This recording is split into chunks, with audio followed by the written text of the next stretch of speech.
Einstein pernah bilang, setiap anak adalah jenius, tapi kalau kamu nilai seekor ikan dari cara dia memanjat pohon, ikan itu akan merasa bodoh seumur hidupnya. Dan itu masalah kita di Indonesia gitu. Einstein juga pernah bilang. Thank you. Einstein juga pernah bilang, waktu SMP, bayangin SMP, dia ngomong ke gurunya, dia bilang, saya nggak setuju dengan sistem pendidikan dengan menggunakan cara belajar hafalan. Karena itu mematikan kreativitas dan mematikan semangat belajar. Keluar dia dari sekolah, SMP. Halo semuanya, kembali lagi dengan saya Sadi Wirfari. Hari ini kita akan belajar tentang manajemen pendidikan dasar, menengah, dan tinggi.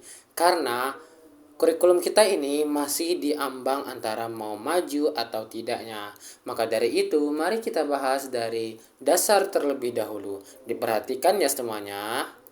Nah, pertama kita akan membahas tentang pendahuluan dari materi kali ini, yang mana pendahuluan ini kita akan mengetahui bahwasanya manajemen pendidikan itu adalah proses pengelolaan lembaga pendidikan yang meliputi perencanaan, pengorganisasian, pelaksanaan, dan pengawasan untuk mencapai tujuan pendidikan secara efektif dan efisien.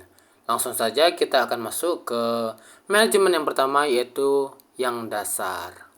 Baik, pengertian yang pertama itu ada manajemennya.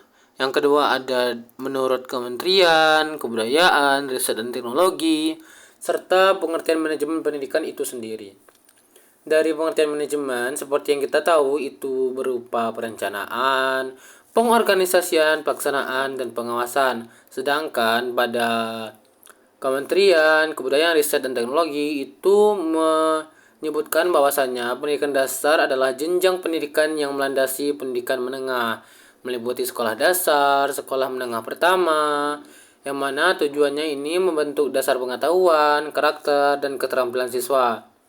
Sehingga pengertian dari manajemen pendidikan dasar adalah proses mengelola seluruh sumber daya sekolah dasar agar tujuan pendidikan tercapai secara efektif dan efisien.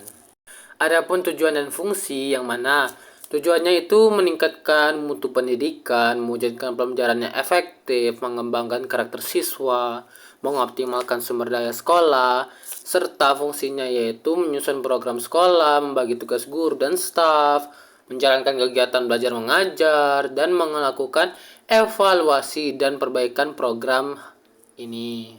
Untuk ruang lingkup itu sendiri, terdapat manajemen kurikulum, peserta didik, tenaga pendidik, sarana dan prasarana, keuangan, hubungan sekolah, beserta hubungannya dengan masyarakat.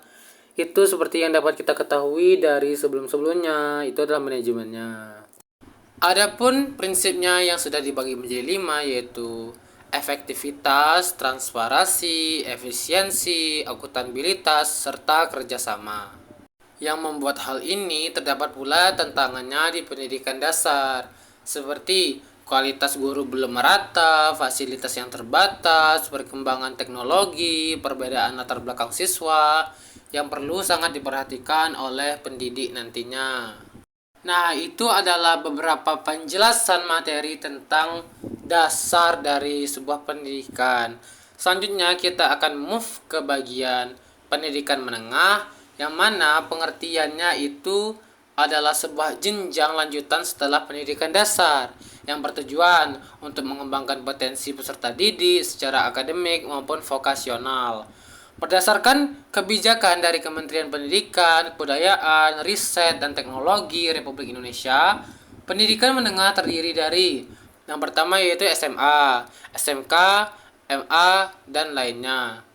Yang mana pendidikan menengah ini adalah pengelolaan pendidikan pada jenjang yang lebih lanjut agar tujuan mengembangkan potensi akademik dan keterampilan siswa, serta mempersiapkan siswa untuk perguruan tinggi atau dunia kerja yang akan mereka lakukan pada kedepannya. Tujuan dan karakteristik pendidikan menengah. Tujuannya itu sudah saya sebutkan tadi, tetapi lebih rincinya atau lebih singkatnya, meningkatkan kecerdasan dan pengetahuan siswa, membentuk kepribadian dan akhlak, mengembangkan minat dan bakat, mempersiapkan ke perguruan tinggi atau dunia kerja, yang mana jenjang ini siswa mulai diarahkan pada pilihan masa depan mereka. Sedangkan karakteristik dari pendidikan menengah ini dapat berupa kurikulum lebih spesifik seperti IPA, IPS, bahasa, kejuruan, terus kegiatan akademik dan non-akademik yang lebih banyak, pengelolaan kesiswaan lebih dinamis, yang mana ini adalah sebuah masa remaja yang membutuhkan pendekatan pembinaan khusus.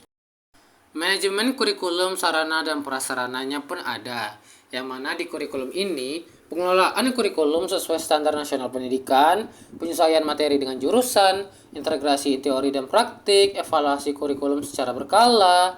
Adapun sarana dan prasarananya, yang mana pengelolaan ruang kelas dan laboratorium, penyediaan fasilitas praktik, pemeliharaan fasilitas sekolah, serta pemanfaatan teknologi dalam pembelajaran.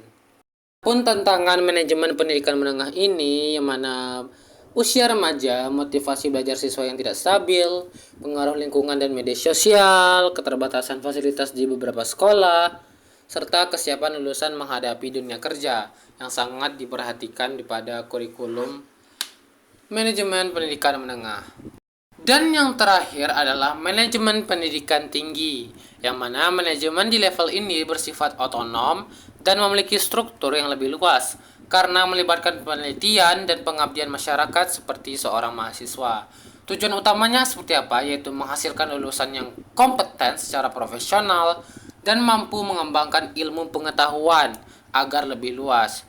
Perguruan tinggi memiliki tingkat otonomi yang paling besar dibandingkan jenjang lainnya. Manajemennya lebih jauh, lebih kompleks, dan berorientasi pada kemandirian serta daya saing secara global. Di mana fokus manajemen ini yaitu tridharma perguruan tinggi, mengelola keseimbangan antara pendidikan dan penelitian serta pengabdian kepada masyarakat. Manajemen menjamin sebuah mutu internal dan eksternal. Akreditasi menjadi indikator utama keberhasilan manajemen perguruan tinggi tersebut.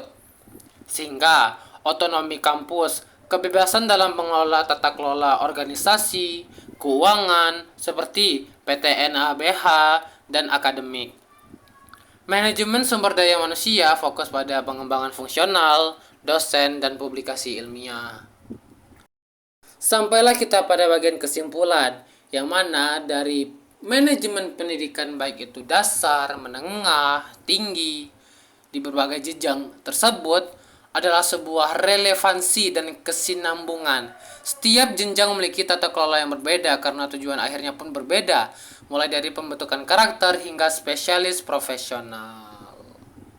Nah, seperti itu teman-teman. Akhirlah materi kita pada kali ini. Saya harap teman-teman semua bisa paham akan materi ini. Jangan lupa teman-teman sekalian untuk mengisi beberapa pertanyaan yang sudah saya sediakan di link deskripsi. Selamat mengerjakan. Sebelum menutup video kali ini, mari kita lihat filosofis dari pendidikan berikut ini.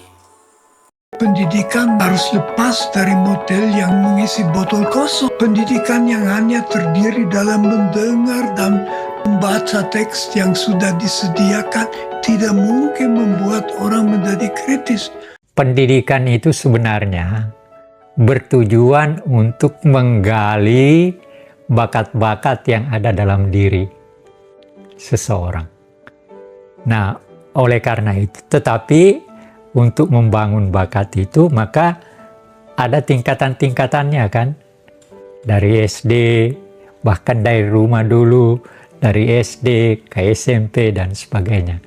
Nah, mengapa harus ada seperti itu? Karena juga memang secara psikologis menerima pengetahuan memang tidak bisa langsung diterabas gitu. Artinya anak yang masih berumur untuk duduk di SD tiba-tiba diberi pengetahuan SMP, itu nggak benar. Ya, jadi ada tingkatan-tingkatan seperti itu. Selamat masuk.